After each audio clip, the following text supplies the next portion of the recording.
カプコンが誇る格闘ゲームの金字塔、ストリートファイター。格ゲーというジャンルを確立した本シリーズは世界中で熱狂的な人気を集め、90年代のゲームセンターに黄金時代をもたらします。ところが時代は移り、かつての輝きは失われたかのように見えました。しかし今、その伝説は新たな章を迎えようとしています。栄光と挫折、そして復活ののろし。今回はストリートファイターの歴史と未来への挑戦に迫ります。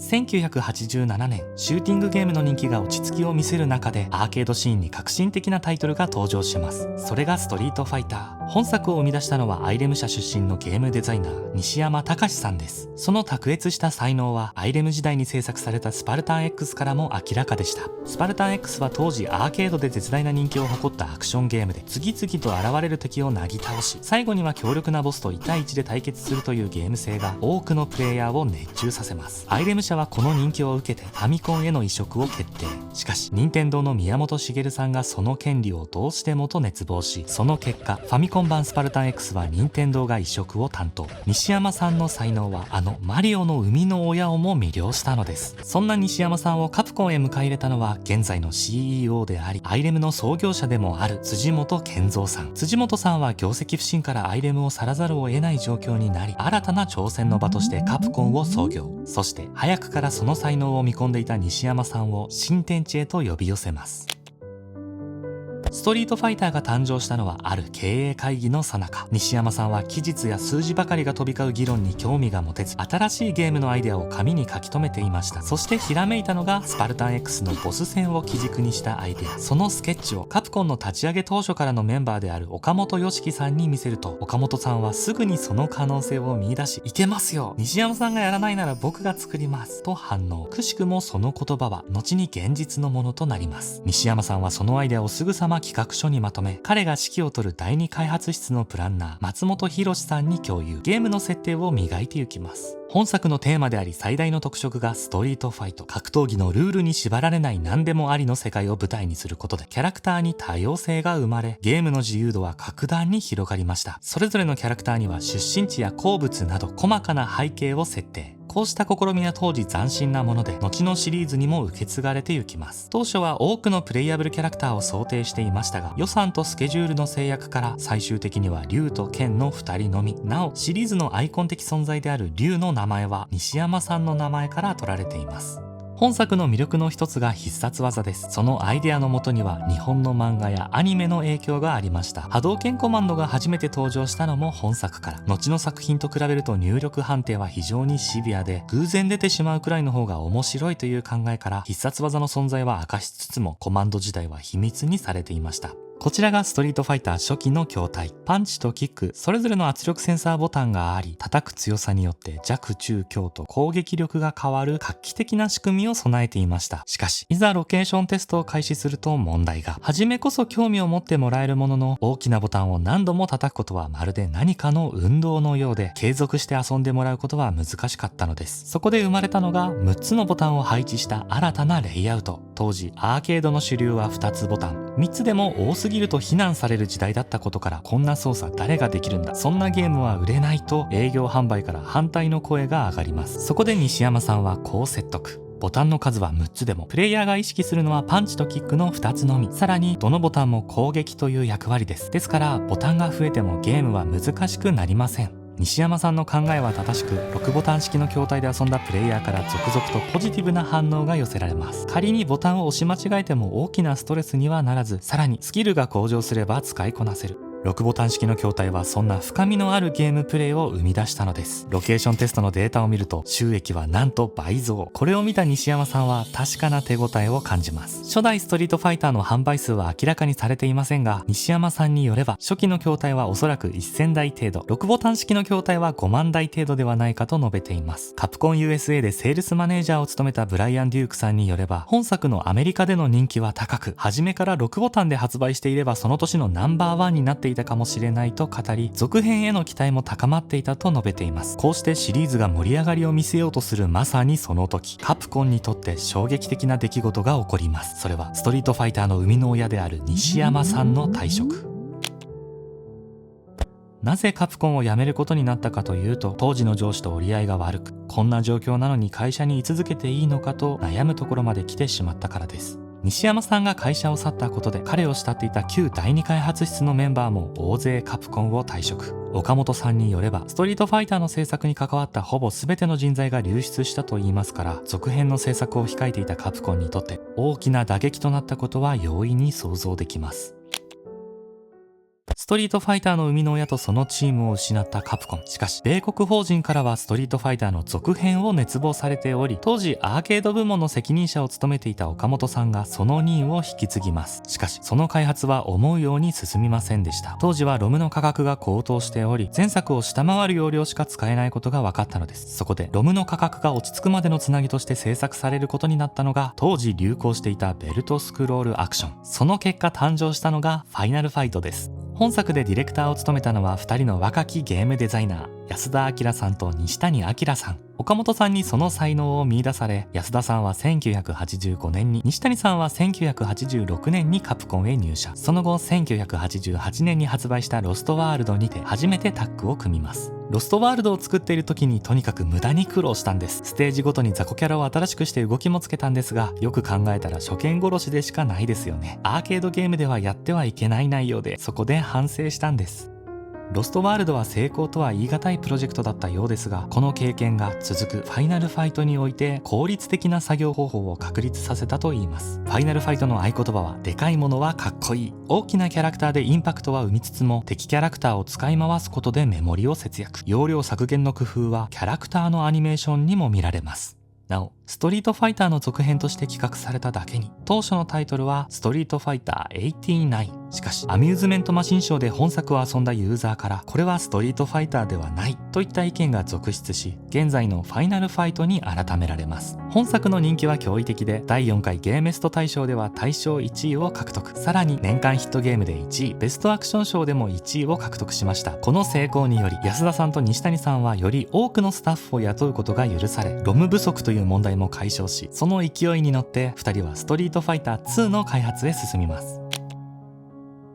一方、カプコンを離れた西山さんは新たな活躍の場を見つけます。それはカプコンと同じく大阪に本社を置く企業 SNK。西山さんが上司との関係に悩んでいたちょうどその頃、 SNK からのオファーが舞い込んできたのです。岡本さんによると SNK の開発力は当初カプコンに劣っていました。しかし西山さんや初代ストリートファイターの開発メンバーが移籍したことで、その力関係は五分になったといいます。そしてその力を結集して作られたのが画廊伝説。その反響は大きく、後にカプコンにスト2あれば SNK に画廊ありと言われるほどでした。なお、会社間の競争は激しかったものの、社員同士は友好的な関係を築いており、食事や飲みに出かけたり結婚するカップルも誕生したといいます。また、お互いのゲームの中で開発スタッフや一部のファンだけが気づくようなジョークを取り入れることもありました。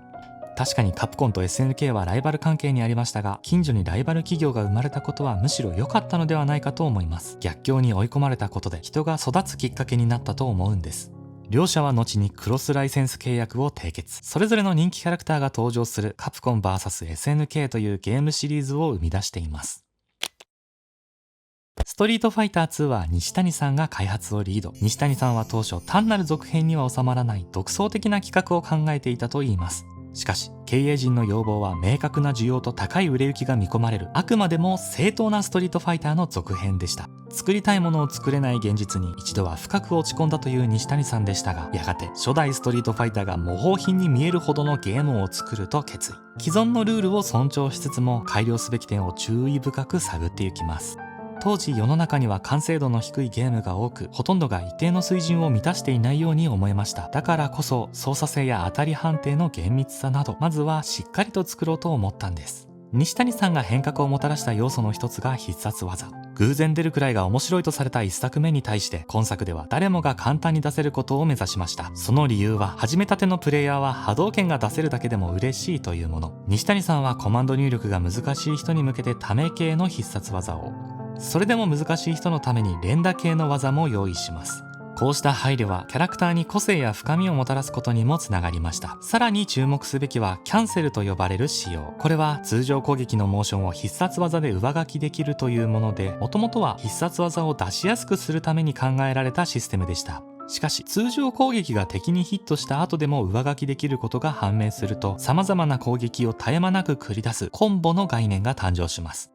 これは本来意図しなかった副作用であり、プログラマーはバグの温床になると修正を試みます。しかし西谷さんは面白いから残す方法を考えようと周囲を説得。事実、コンボの概念はゲームの体験に新たな刺激を与え、多くの後発タイトルがその影響を受けています。開発メンバーの一人である船水典孝さんは、西谷さんのこうしたゲームの面白さを敏感に察知する嗅覚を指して天才と評しています。そして本作の大きな魅力となったのがキャラクター。獣人、軍人、相撲取りというようなキーワードはあったんです。そこである程度固まったらドッターの人を集めて一斉にお絵描きをしてという流れでした。その紙を見てみんなであれがいいこれがいいという決め方をしたんです。必殺技の内容もそれぞれのドッターに任せていたといいます。シリーズ30周年を記念した開発者座談会において、ホンダが頭突きで空中を水平に飛んだ時は度肝を抜かれたと安田さんが振り返ると、エドモンド・ホンダを担当した中村さんは、スーパー頭突きと文字だけで指示が書いてあり、どうしたらスーパーになるだろうと思ったら飛ぶしかなかった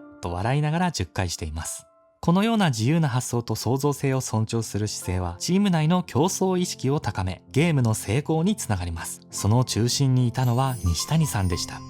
開発している時は西谷くんの乗せてる感がすごかったですね。すごくうまくモチベーションを上げてくれる。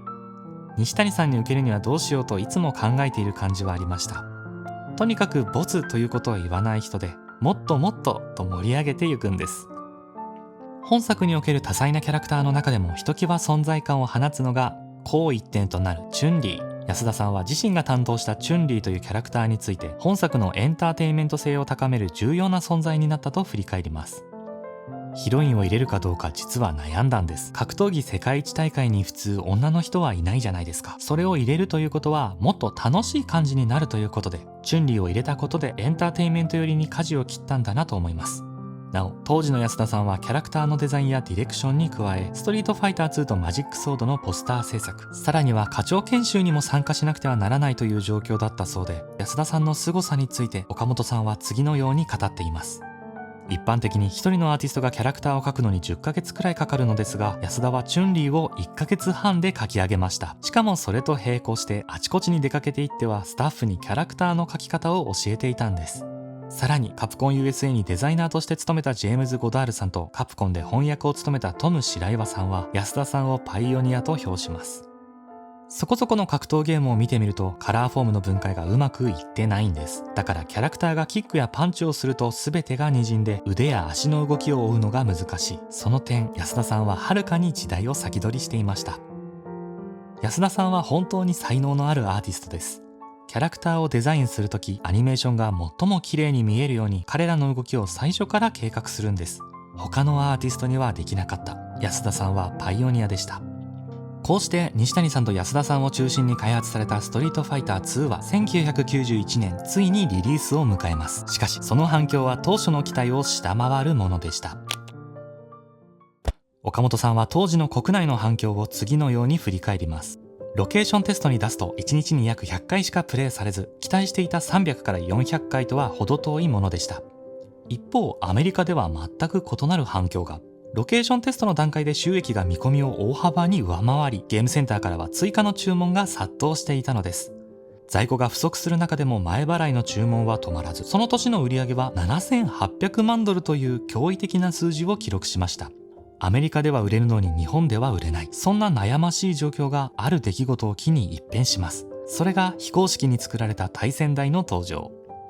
一番偉いのは対戦台を作った人です。当初画面が暗くなっちゃうから何とかしてくれってクレームが来たのですが、確認してみると一つの基板から2つの画面に出力してたんですよね。最初はそんなことしないでくれってお願いしたんですけど、そのアイデアに感心して2つのモニターに正しく出力されるキットを作ったんです。こうした筐体の登場で徐々に対戦の文化が根付き始めると、日本でもストリートファイター2は大ヒット。本作は世界的なブームとなり、対戦格闘ゲームというジャンルは黄金時代へ突入します。なお、当時画廊伝説を制作中だったという西山さんは、ストリートファイター2のロケーションテストを見に行った時の思いを次のように述べています。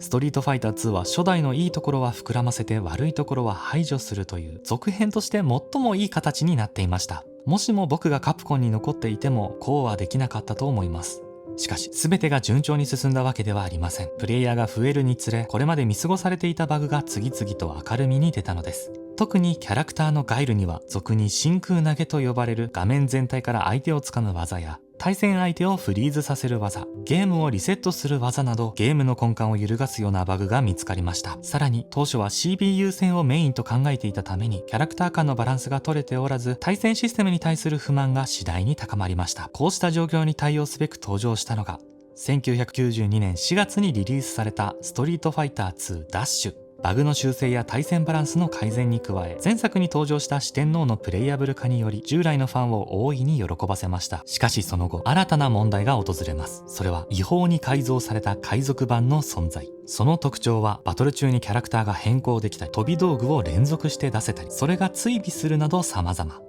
カプコン USA のジェームズ・ゴダールさんはこうした海賊版に触れて一度はバランスが悪い、脅威ではないと判断します。しかしその直後にオリジナルをプレイしてみると、そのスピードが異様に遅く感じられ、海賊版の本当の脅威がプレイ感覚を狂わせることだと警鐘を鳴らします。これを受けて登場したのがゲームスピードを速めたストリートファイター2ダッシュターボです。さらにストリートファイター2はアーケードだけでなく家庭用ゲーム機市場にも大きな影響を与えます。特にスーパーファミコン版は世界累計630万本を売り上げる大ヒット作となりました。その影響力はいつしかゲームの枠を超え、アニメ、映画、漫画、音楽にまで広がると社会全体を巻き込む一大ムーブメントへと発展します。しかしストリートファイター2が打ち立てた新たなスタンダードは全ての対戦格闘ゲームにとって大きな壁となり、その高いハードルを超えねばならないというプレッシャーはストリートファイターシリーズ自身にも例外なく課せられたのです。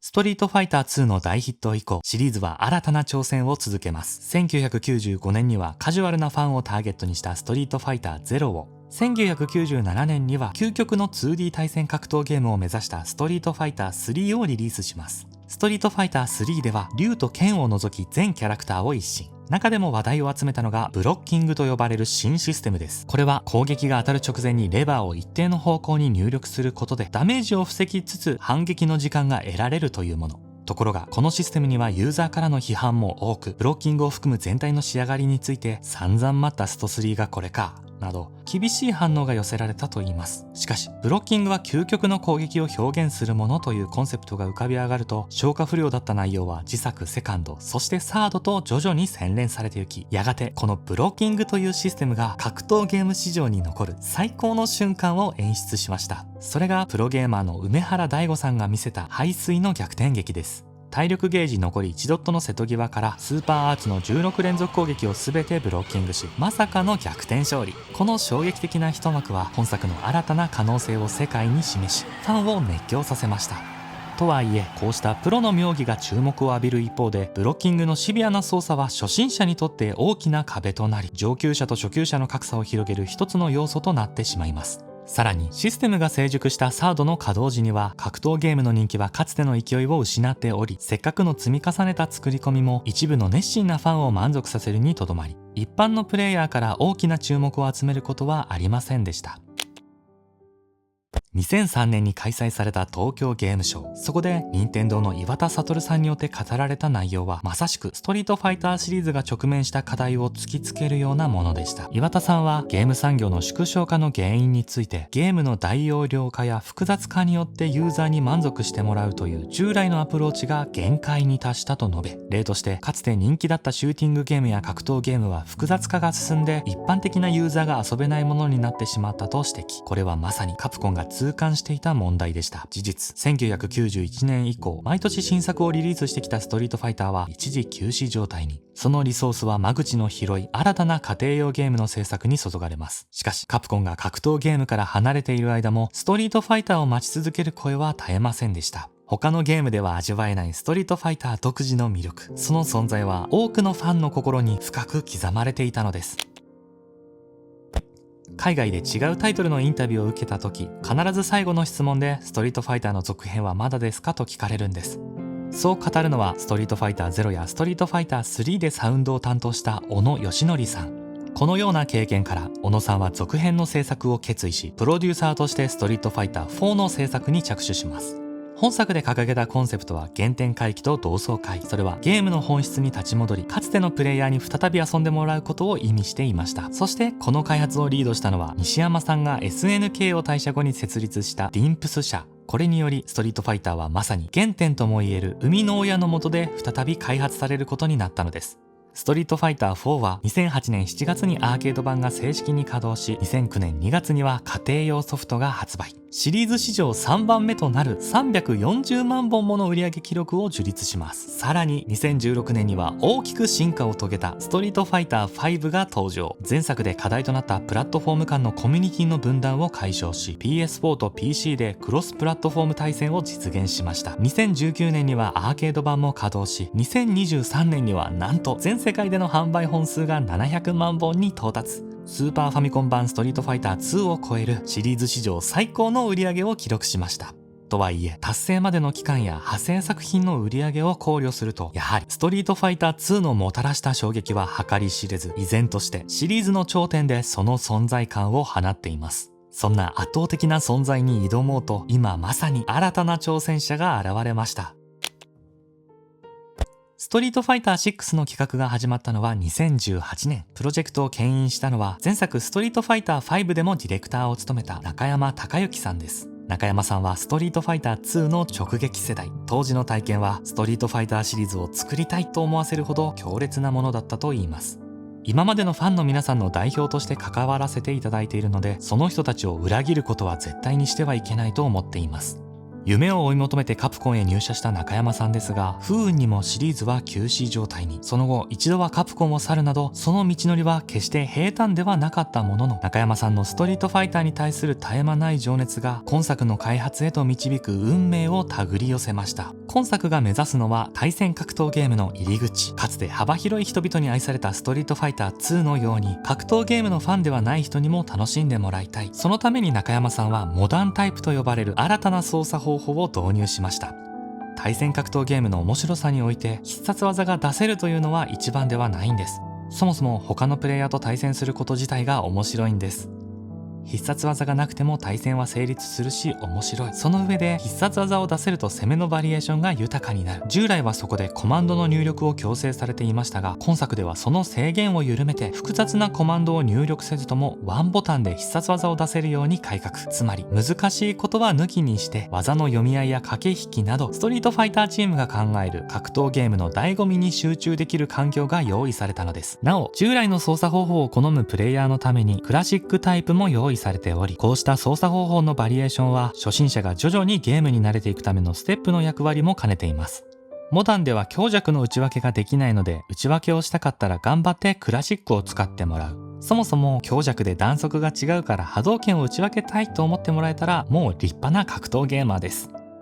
さらに今作では新たな仕様ドライブシステムが登場。ドライブゲージを消費することで、初心者からベテランまで誰もが手軽に強い行動が発動できます。そしてこれらのアクションは段階的に慣れていけるように設計されているとのこと。例えば格闘ゲームに慣れたばかりの人にはタイミングが重視されるドライブパリーを、上級者には攻撃をキャンセルして特殊なコンボにつなげるドライブラッシュを用意するなど、間口は広くても奥の深いゲーム体験を作り出すために工夫が施されています。さらに今作では対戦格闘ゲームの入り口を目指す上で、様々なプレイヤーのニーズに合わせた3つのモードが用意されています。以前からチュートリアルだけ体験して、はい、対戦格闘です、さあ遊んでというのはメーカーとしてユーザーさんに失礼かなと思うところがありました。そこで用意されたのがワールドツアー。このモードは自分が作成したキャラクターを育成しながらストリートファイターの世界に没入できるシングルプレイヤーモードです。ストーリーを進めることで自然とプレイヤーの技術が向上するようにデザインされており、対戦格闘ゲームの面白いと思える部分を解説に合わせて体験し、徐々に覚えることができるとのこと。続いてストリートファイターの世界には慣れてきたけどガチ対戦に行くのはまだ怖いというプレイヤーに向けて用意されたのがバトルハブというコミュニティ空間です。ここではワールドツアーで育成したキャラクターを活用して他のプレイヤーと様々な交流が行えます。最後に対戦格闘ゲームの醍醐味が集約されたファイティンググラウンド。ここは十分にストリートファイターに慣れたプレイヤーや対戦をメインに楽しみたいプレイヤーが集まり、ランクマッチやカジュアルマッチ、トレーニングモードを体験できます。このように今作は初めてストリートファイターを遊ぶ人にとっても一歩ずつ進んでいける丁寧な動線が用意されており、中山さんはその背景にある思いを次のように述べています。自分は格闘ゲームを愛してやまないのですが、世間でいうブームにしていくためにはやっぱり人に勧めやすいようにしないとダメですよね。それこそ90年代にゲームセンターに友達を誘うような感覚に近くて、勝った負けただけの勝負論の世界だけじゃなく、一人プレイもできて面白いキャラクターがいて面白い世界を旅することもできるからやってみないみたいな感じです。それで慣れたら対戦してみようよと誘える世界にしたかったんです。様々な思いが詰まったストリートファイター6は2023年6月2日に発売。その後わずか3日でプレイヤー数は100万人を突破し、ストリートファイターシリーズの累計売上は驚異の5000万本に到達しました。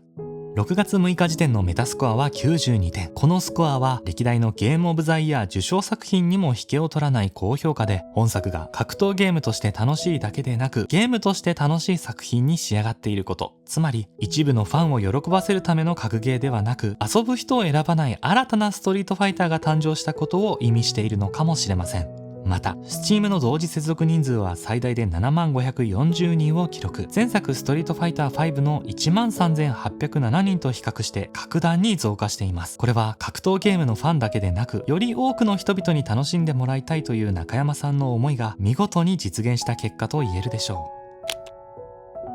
う。時代とともに進化を遂げたストリートファイター。その歴史は伝説を生んだ偉大なクリエイターたちへの挑戦の連続であり、その積み重ねが今日の対戦格闘ゲームの礎を築きました。早くもシリーズ屈指の傑作との呼び声が高いストリートファイター6ですが、その戦いはまさに始まったばかりです。かつてストリートファイター2の熱量を肌で感じた人々のように、我々もまた新たな伝説を目の当たりにできるのかもしれません。果たしてストリートファイター6は今後どれほどの輝きを放つのでしょうか。またそれを超えるゲームはいつ現れ、どんなストリートファイターになるのでしょうか。歴代クリエイターたちが紡いだ挑戦の連鎖がいつまでも続くことを心から願っています。今回は以上です。最後までご視聴いただきありがとうございました。ゲームディグではいつまでも心に残るようなゲームを深掘りして、遊ぶだけでは気づけなかった魅力やバックストーリーなど、大好きなゲームの新たな一面をお届けすることを目指しています。この動画を楽しんでいただけた方は、ぜひ概要欄にある他の道具もチェックしていただけたら嬉しいです。それではまた次の動画でお会いしましょう。ひねるでした。